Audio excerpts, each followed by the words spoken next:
Subscribe کیجئے ہمارے channel شاہد رضا اشرفی official کو اور بیل آئیکن کو پریس کیجئے جس سے آپ کو نئے نئے ویڈیو کی نوٹیفیکیشن ملتی رہے۔ تو ناظرین السلام علیکم ورحمۃ اللہ وبرکاتہ۔ آج کا بیان حضرت شاکر علی نوری کا بیان رہے گا کہ جس میں جانیں گے کہ اللہ اپنے بندوں سے امتحان کب لیتا ہے اور کیوں لیتا ہے۔ تو پورا بیان ضرور سنیں اور اس پر عمل بھی کریں اور اللہ سے دعا کریں کہ اللہ ہمیں نیک عمل کرنے کی توفیق عطا فرمائے۔ اور ناظرین آپ سے درخواست ہے کہ ہمارے چینل پر نئے ہیں تو ضرور سبسکرائب کریں، اور اگر آپ کو ہم سے رابطہ کرنی ہو تو انسٹاگرام کا آئی ڈی آتا ہو، فالو کریں، میسج کریں، انشاءاللہ ضرور رپلائی دیا جائے گا۔ تو چلیے بیان شروع کرتے ہیں، پورا بیان ضرور سنیں۔ ان کو منع فرمایا کہ بخار کو برا مت کہو، اس لیے کہ یہ گناہوں کو مٹانے والا ہے۔ میرے پیارے آقا صلی اللہ تعالی علیہ وسلم کے پیارے دیوانوں، اللہ کے رسول صلی اللہ علیہ وسلم کا ایک اور ارشاد مشکات شریف کے ذریعے سماعت فرمائیں۔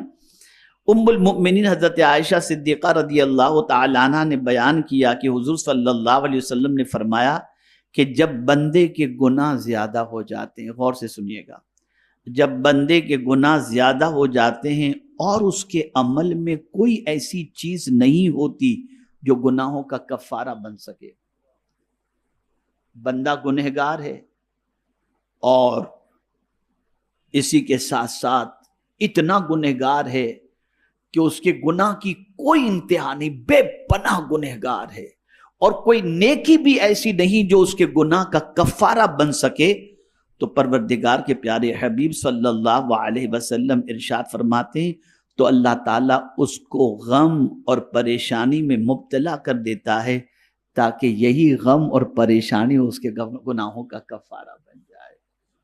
اب میں آپ کو ایک چھوٹی سی بات بتاؤں، یہ بھی صدقہ ہے پیغمبر رحمت صلی اللہ علیہ وسلم کا۔ اگر ان گناہوں پر آخرت میں عذاب ہو تو ہم میں کا کوئی ایسا نہیں کہ ان گناہوں کی وجہ سے آخرت کی عذاب کو برداشت کر سکے۔ وہاں کا عذاب بڑا سخت ترین عذاب ہے۔ یہاں کی آگ وہ تکلیف نہیں دیتی جتنی جہنم کی آگ تکلیف دینے والی ہے، کہ آقا کریم صلی اللہ علیہ وسلم فرماتے اگر سوئی کے سوراخ کے برابر بھی جہنم کا دروازہ کھول دیا جائے تو پوری دنیا جل کر کے راکھ ہو جائے۔ اس آگ کی اتنی طاقت ہے، ہم میں کا کون ہے کہ جو اسے برداشت کر سکے۔ یہ صدقہ ہے پیغمبر رحمت صلی اللہ علیہ وسلم کا کہ گنہگار جو گناہوں میں ڈوبا ہوا ہے، اللہ اس کو بھی گناہوں سے پاک کرنا چاہتا ہے تو اسے تکلیف دے دیتا ہے، غم دے دیتا ہے، بیماری دے دیتا ہے، تاکہ اس کے ذریعے اس کے گناہ معاف ہو جائیں، اور جب وہ اس دنیا سے جاتا ہے تو دنیا اسے مرحوم کہتی ہے، یعنی وہ بندہ جس پر اللہ نے رحم فرما دیا۔ میرے پیارے آقا صلی اللہ تعالی علیہ وسلم کے پیارے دیوانوں، آقا کریم صلی اللہ تعالی علیہ وسلم نے ارشاد فرمایا کہ مسلمان مرد اور عورت کے جان و مال اور اولاد میں ہمیشہ آزمائش رہتی ہے، یہاں تک کہ وہ اللہ سے اس حال میں ملتا ہے کہ اس پر کوئی گناہ نہیں ہوتا، ابتلا اور آزمائش کے ذریعے گناہ معاف ہو جاتے ہیں۔ میرے پیارے آقا صلی اللہ تعالی علیہ وسلم کے پیارے دیوانوں، اللہ امتحان کیوں لیتا ہے؟ ایک تو آپ نے سمجھ لیا کہ گناہوں کے کفارے کی وجہ سے، یہ تو ان لوگوں کا امتحان جو گنہگار ہیں۔ اور نیکوکار کا امتحان کیوں لیتا ہے؟ جن کے دامن نیکیوں سے بھرے ہوئے ہیں، جو گناہ سے بچے ہوئے ہیں۔ بھئی آپ مجھے بتائیے، تاجدار کربلا امام حسین رضی اللہ تعالیٰ عنہ تو گناہ سے بچے ہوئے تھے نا، پیدل 25 حج انہوں نے کیے تھے، عابد و زاہد تھے۔ حد تو یہ ہے کہ حضور صلی اللہ علیہ وسلم نے نوجوانان نے جنت کا سردار انہیں ڈکلیئر کر دیا۔ اتنا اونچا مرتبہ، پھر امتحان کیوں؟ تو یاد رکھیں، امتحان اس لیے لیا جاتا ہے نیک بندوں کا تاکہ ان نیک بندوں کے مقام سے جو لوگ ناواقف ہیں وہ واقف ہو جائیں کہ اتنے امتحان کے اندر بھی ان کے قدم ڈگمگائے نہیں، ان کا تعلق اپنے رب سے ویسا ہی مضبوط رہا اور رب کے فرمان پر یہ ثابت قدم رہے، جیسا کہ حضرت امام عالی مقام کو رب قدیر کے فرمان سے ہٹانے کے لیے ایڑی چوٹی کا زور لگا دیا گیا کہ امام حسین یزید کی بیعت کو قبول کر لیں جو ظالم تھا، فاسق تھا۔ قرآن نے کہا وَلَا تَرْكَنُوا إِلَى الَّذِينَ ظَلَمُوا فَتَمَسَّكُمُ النَّارُ، ظالم کے آگے نہ جھکو، اس لیے کہ ظالم کے آگے جھکنے کی وجہ سے جہنم کی آگ تمہیں چھوئے گی۔ اب یہ اتنا سخت تھا کہ ظالم اپنی طرف جھکانے کے لیے ہر طریقے کی کوشش کر رہا تھا، لیکن حضرت امام عالی مقام رضی اللہ تعالیٰ عنہ اللہ کے فرمان پر عمل کرتے ہوئے جان تو انہوں نے دے دی، لیکن یزید کے ہاتھ میں ہاتھ نہ دیا اور ظالم کے آگے نہ جھکے۔ اب میں آپ سے پوچھنا چاہتا ہوں، اس امتحان نے امام حسین کا مرتبہ لوگوں کے دلوں میں اور محبت لوگوں کے دلوں میں اتنی پیدا کر دی کہ اب قیامت تک پیدا ہونے والے بچوں میں بہت سارے ماں باپ ایسے ہیں جو اپنے بچے کا نام حسین رکھنے پر فخر محسوس کرتے ہیں۔ عمومی طور پر انسان کا معاملہ یہ ہوتا ہے کہ خوشی میں سب سے زیادہ وہ خدا کو بھول جاتا ہے اور خود کو یاد رکھتا ہے کہ میری ڈیزائر، میری خواہش، میری تمنا کیا ہے۔ اس وقت وہ بھول جاتا ہے کہ رب کیا چاہتا ہے۔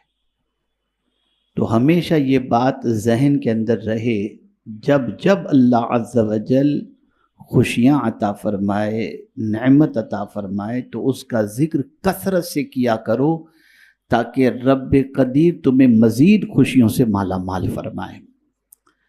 اب چونکہ آج کے عنوان کے حوالے سے آپ نے سوشل میڈیا کے ذریعے جان لیا ہے کہ انبیاء کرام علیہم الصلاۃ والسلام اور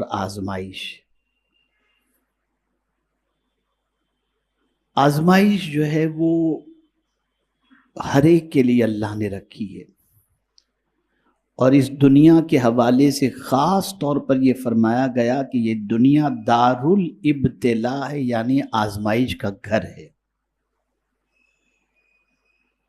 اگر کوئی کہے کہ میں آزمائش سے بچنا چاہتا ہوں، یعنی مجھے آزمائش کیوں ہو رہی ہے، میری آزمائش نہیں ہونی چاہیے، تو اگر وہ دیندار ہے تو اس کی آزمائش لازم ہے۔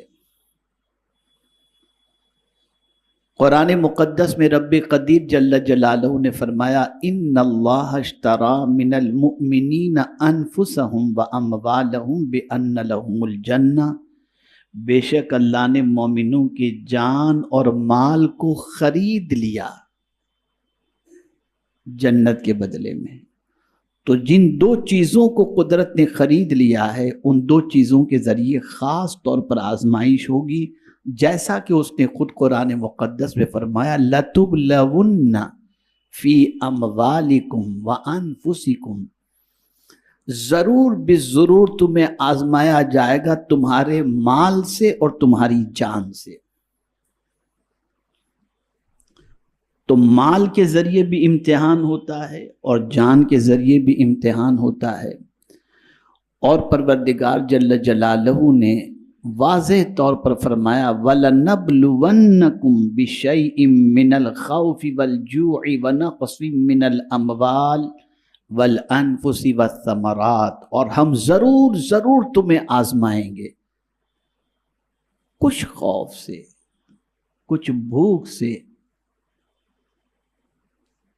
وَلَنَبْلُوَنَّكُمْ بِشَيْءٍ مِّنَ الْخَوْفِ وَالْجُوعِ وَنَقْصٍ مِّنَ الْأَمْوَالِ، اور کچھ مال کے نقصان سے، وَالْأَنفُسِ اور جان کے کچھ نقصان سے، یعنی بیماری سے، وَالثَّمَرَاتِ اور اولاد کے ذریعے۔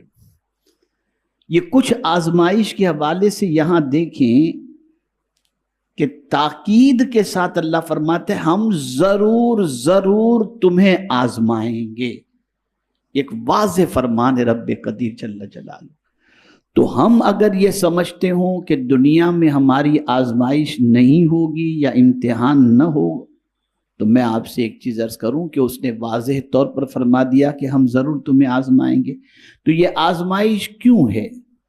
تاکہ اس آزمائش پر تم صبر کرو، اور جب تم صبر کرو گے تو اللہ تعالیٰ تمہیں دونوں جہاں میں اجر بھی عطا فرما دے گا۔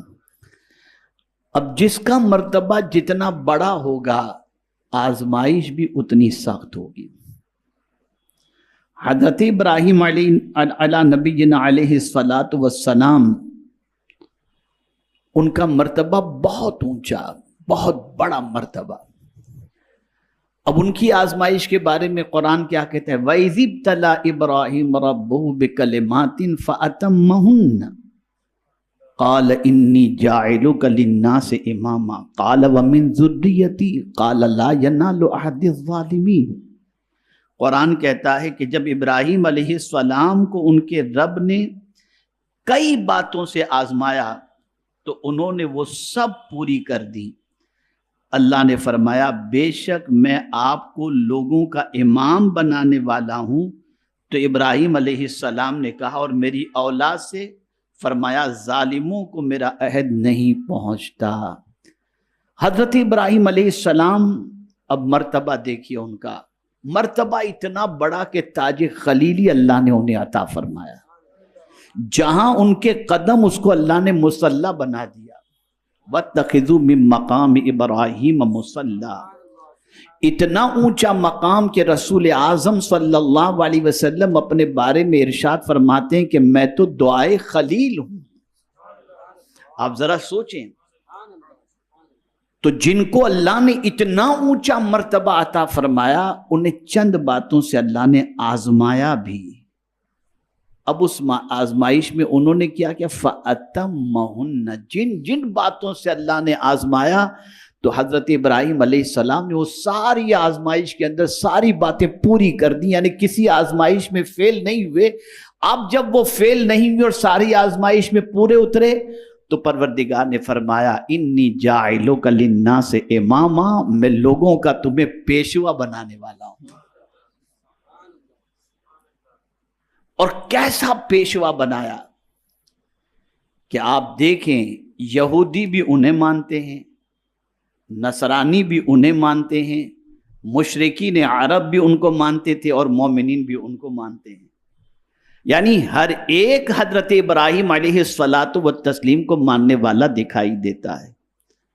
میرے پیارے آقا صلی اللہ علیہ وسلم کے پیارے دیوانوں، اور آزمائش کیسی ہوئی؟ سب سے پہلے مال کی آزمائش، پھر جان کی آزمائش، اور پھر عمر کے اس حصے میں پہنچے جس حصے کے اندر امتحان دینا سخت ہوتا ہے، لیکن اس عمر میں پہنچنے کے بعد بھی اور سخت سے سخت ترین اللہ نے امتحان لیا۔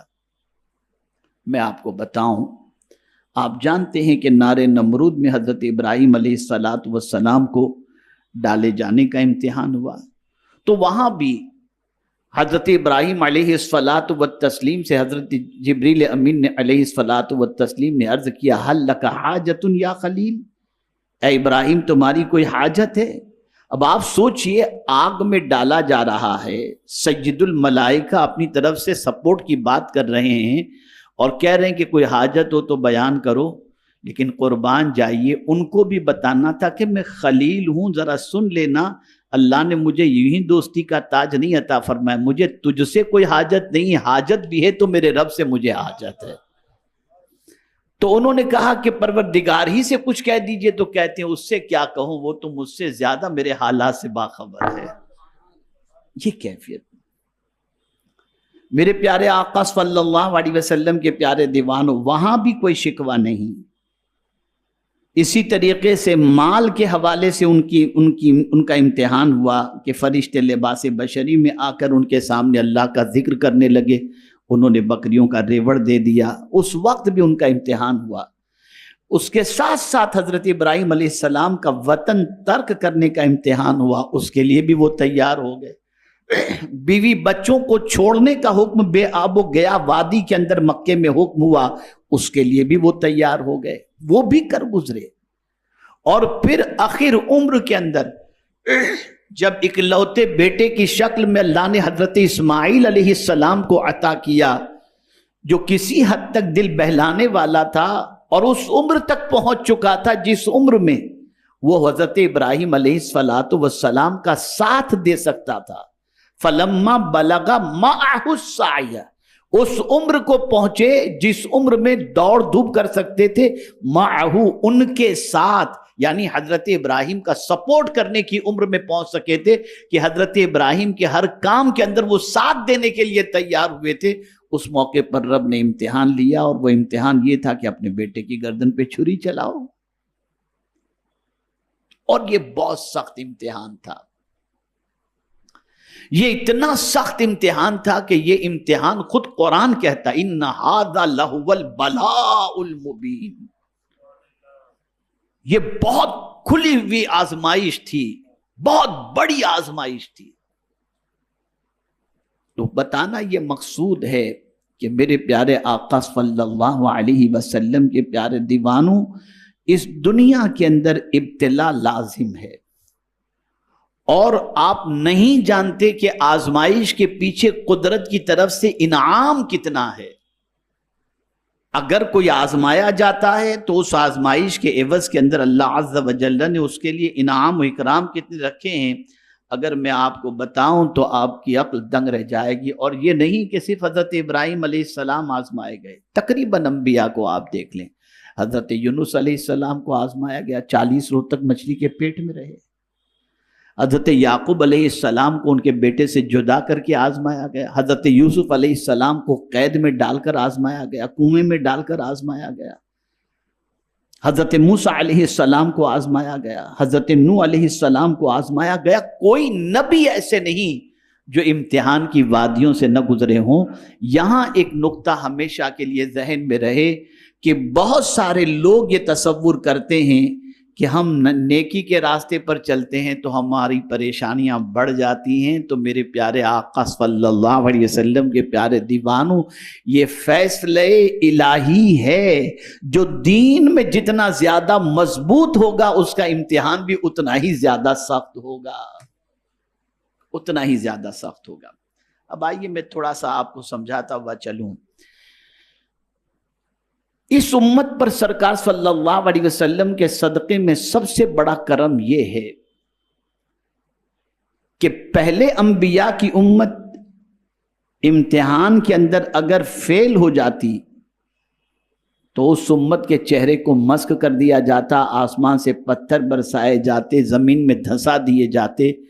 لیکن پروردگار نے اس امت کے لیے خاص طور پر ایک قانون بنا دیا، وَمَا كَانَ اللَّهُ لِيُعَذِّبَهُمْ وَأَنْتَ فِيهِمْ. سن لو، اللہ عز و جل تم پر عذاب کیسے نازل فرمائے جبکہ تم میں میرا محبوب موجود ہے. تو حضور بلاؤں کو ٹالنے والے ہیں، مصیبتوں کو ٹالنے والے ہیں، تکالیف کو ٹالنے والے ہیں. اور یہی وجہ ہے کہ 1000 گناہوں کے باوجود اللہ عز و جل اس امت کی شکل بھی نہیں بدلتا، اس امت پر آسمان سے پتھر بھی نہیں برساتا، اور اس امت کو پروردگار دھنساتا بھی نہیں ہے. یہ صدقہ ہے پیغمبر رحمت صلی اللہ تعالی علیہ وسلم کا. میرے پیارے آقا صلی اللہ تعالی علیہ وسلم کے پیارے دیوانوں، اب تھوڑا سا سماعت فرمائیں اچھی طریقے سے. یہ بخاری اور مسلم کی حدیث متفق علیہ. حضرت ابو سعید خدری رضی اللہ تعالیٰ عنہ روایت کرتے ہیں کہ حضور صلی اللہ علیہ وسلم نے فرمایا کہ مسلمان کو کوئی رنج، کوئی دکھ، کوئی فکر، کوئی تکلیف، کوئی اذیت اور کوئی غم نہیں پہنچتا یہاں تک کہ کانٹا جو اسے چوبھے، مگر اللہ تعالیٰ اس کے سبب اس کے گناہوں کو مٹا دیتا ہے. یعنی ہمیں جتنی بھی تکلیف پہنچتی ہے، اس تکلیف کا سب سے بڑا ایڈوانٹیج یہ ہے کہ اس کے عوض میں اللہ ہمارے گناہوں کو مٹا دیتا ہے. اب جب گناہ دفتر سے نکل گئے تو میدان محشر کے اندر اللہ عز و جل ان گناہوں کا حساب بھی نہیں لے گا، بلکہ اپنے کرم سے ان گناہوں کے مٹ جانے کی وجہ سے جنت کا مزدہ جاں فضا عطا فرما دے گا. اب یہاں ایک بہت اہم حدیث میں آپ کو سنا رہا ہوں. یہ تو میں سمجھتا ہوں کہ رحمت عالم نور مجسم صلی اللہ علیہ وسلم کا بہت بڑا احسان ہے، بہت بڑا احسان ہے کہ آقا کریم صلی اللہ علیہ وسلم نے مصیبت کو بھی نعمت کے ذریعے تبدیل فرما دیا کہ اگر یہ تصور انسان کے ذہن کے اندر آ جائے، جو حدیث میں ابھی پیش کرنے والا ہوں، اس حدیث کے مطابق یہ تصور مسلمان کے ذہن میں آ جائے تو کبھی مصیبتوں سے وہ گھبرائے گا نہیں، بلکہ ان مصیبتوں کی وجہ سے اس کا ایمان مزید پختہ ہوگا اور اس کا تعلق باللہ بھی پختہ ہوگا۔ یہ بخاری شریف کی حدیث ہے۔ آقا کریم صلی اللہ علیہ وسلم ارشاد فرماتے ہیں من یرید اللہ بہ خیرا یصب منہ او کما قال۔ رسول اعظم صلی اللہ تعالی علیہ وسلم فرماتے ہیں کہ جس کے ساتھ اللہ بھلائی کا ارادہ فرماتا ہے تو اسے آزمائش میں مبتلا کر دیتا ہے۔ یہ بخاری شریف کی حدیث ہے۔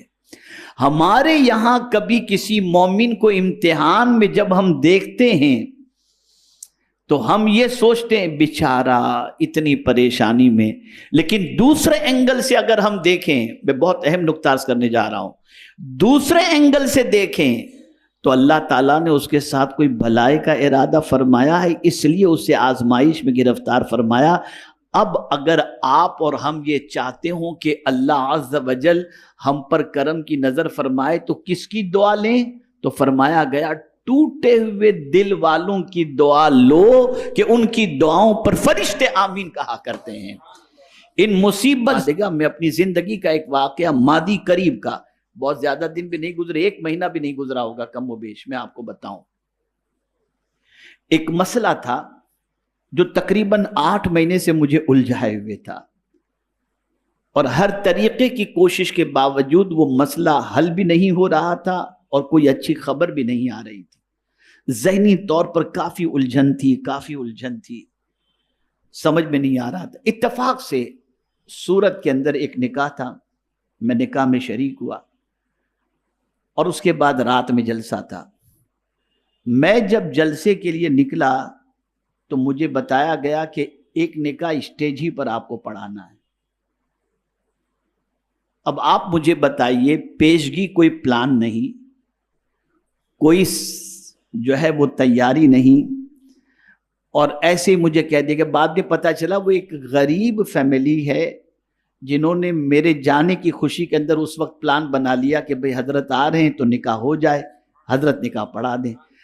آنن فانن نکاح کا سیٹ اپ ہوا۔ کوئی بہت مضبوط فیملی نہیں تھی، ہر اعتبار سے دیکھا جائے تو مجھے بالکل ایک غریب فیملی ہم کہہ سکتے ہیں، اس طریقے کی فیملی تھی۔ لیکن میں نے یہ محسوس کیا کہ نکاح جب میں نے پڑھا دی تو اس غریب کے دل کے اندر جو خوشی تھی، اس خوشی کا جو اظہار وہ کر رہا تھا، اس اظہار سے مجھے ایسا لگا کہ اس کا دل باغ باغ ہو گیا ہے۔ آج نکاح پڑھانے کی وجہ سے میں جیسے اس کے بعد اپنے کمرے پر پہنچا، جو مسئلہ 8 مہینے سے حل نہیں ہو رہا تھا، مجھے اسی وقت فوراً میسج آیا کہ آپ کا مسئلہ حل ہو گیا۔ یہاں اس وقت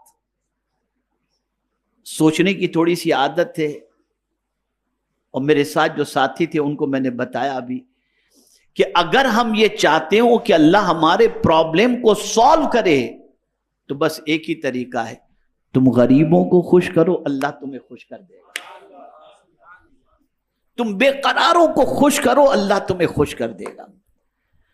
تم مصیبت زدوں کی مصیبتوں کو دور کرو، اللہ تمہیں خوش کر دے گا۔ اس لیے کہ جو غریب ہوتا ہے اس کا کوئی آسرا نہیں ہوتا، اور جب تم اس کا سہارا بن جاتے ہو تو اللہ تعالیٰ طاقتور ہو کر، جس نے تم کو تھوڑی سی طاقت عطا کی، تم اس طاقت کے ذریعے کسی غریب کو خوش کر دیتے ہو تو وہ پالن ہار حقیقی اس کے بندے کو خوش کرنے کا صلہ ضرور تمہیں عطا فرمائے گا۔ تو عرض کرنے کا منشا یہ ہے کہ اللہ جس بندے سے بھلائی کا ارادہ فرماتا ہے اس کو آزمائش میں گرفتار فرماتا ہے۔ میرے پیارے آقا صلی اللہ تعالی علیہ وسلم کے پیارے دیوانوں، اب آپ سنتے جائیں۔ انبیاء کرام کی زندگی تو آپ جانتے ہیں، خود رسول رحمت صلی اللہ علیہ وسلم کی حیات طیبہ آپ کی نگاہوں کے سامنے۔ رئیس القلم علامہ ارشد القادری صاحب علیہ رحمہ نے ایک کتاب لکھی ہے، محمد الرسول اللہ صلی اللہ علیہ وسلم۔ اس کتاب کے اندر انہوں نے اینالائز کیا ہے کہ سرکار صلی اللہ علیہ وسلم کی 63 سالہ زندگی میں اطمینان کے ساتھ حضور نے کتنی زندگی گزاری، تو انہوں نے اس میں لکھا ہے کہ 61 سال حضور نے امتحان میں اور تکلیف میں گزارے ہیں۔ پوری 63 سالہ زندگی میں صرف 2 سال ایسے ہیں جو ہم یہ کہہ سکتے ہیں کہ حضور نے آرام سے گزارے۔ میرے پیارے آقا صلی اللہ تعالی علیہ وسلم کے پیارے دیوانوں، اب یہاں تھوڑا سا یہ سمجھ لیں کہ اگر آزمائش آئے تو ہم یہ بھی سمجھ سکتے ہیں، اس طرح سے بھی اپنے دل کو بہلا سکتے ہیں رب کی شکایت کرنے کی بجائے کہ چلو مدینے کے تاجدار صلی اللہ علیہ وسلم کی سنت پر عمل کا موقع اللہ عطا فرماتا ہے۔ میں آپ کو ایک اور تازہ ترین واقعہ بتاؤں، میں جن کے پاس میرے جو باربر ہیں، حجام ہیں، اتفاق سے میں جب ان کے پاس پہنچا تو انہوں نے کہا کہ حضرت ابو کا جو ہے نا بائی پاس کا آپریشن ہونے والا ہے، اور ابو بس آپ 2 لفظ کہہ دیں گے ابو کو تو ابو انشاءاللہ العظیم جو ہے وہ ان کو تھوڑی سی ہمت مل جائے گی۔ میں نے کہا ٹھیک ہے، تو ان کے ابو کو بلایا گیا، آئے تو ایک دم چہرہ اترا ہوا تھا۔ میں نے کہا کیا بات ہے؟ تو بولے دیکھیے بس یہ آپریشن ہے۔ میں نے کہا یار آپ کا سینہ چاک کیا جائے گا، حضور کی سنت پر عمل کرنے کا اللہ موقع عطا کر رہا ہے آپ کو۔ یہ سینے کا چاک ہونا بھی یہ مصطفیٰ جان رحمت صلی اللہ علیہ وسلم کی سنت ہے، تو یہ سنت پر اللہ آپ کو عمل کا موقع عطا کر رہا ہے۔ بس ان کو ہمت مل گئی۔ تو ناظرین، ویڈیو اگر اچھی لگی تو ضرور ویڈیو کو لائک کریں، اور ہمارے چینل پر اگر نئے ہیں تو ضرور سبسکرائب کریں، اور اللہ سے دعا کریں کہ اللہ ہمیں نیک عمل کرنے کی توفیق عطا فرمائے، ہر بلا مصیبتوں سے، پریشانیوں سے، آفتوں سے، بیماریوں سے حفاظت فرمائے۔ ناظرین، اگر ہمارے چینل پر نئے ہیں تو ضرور سبسکرائب کرتے ہوئے جائیں، انشاءاللہ اللہ تعالیٰ اس کا اجر ضرور عطا کرے گا۔ اور آپ کو ہم سے رابطہ کرنی ہو تو انسٹاگرام کا آئی ڈی آتا ہوگا، فالو کریں، میسج کریں، انشاءاللہ ضرور رپلائی دیا جائے گا۔ تو چلیے ناظرین، ملتے ہیں اگلی ویڈیو میں، تب تک کے لیے السلام علیکم ورحمۃ اللہ وبرکاتہ۔ ویڈیو اچھی لگے تو ہمارے ویڈیو کو لائک کریں اور ہمارے چینل کو سبسکرائب کریں۔ شکریہ۔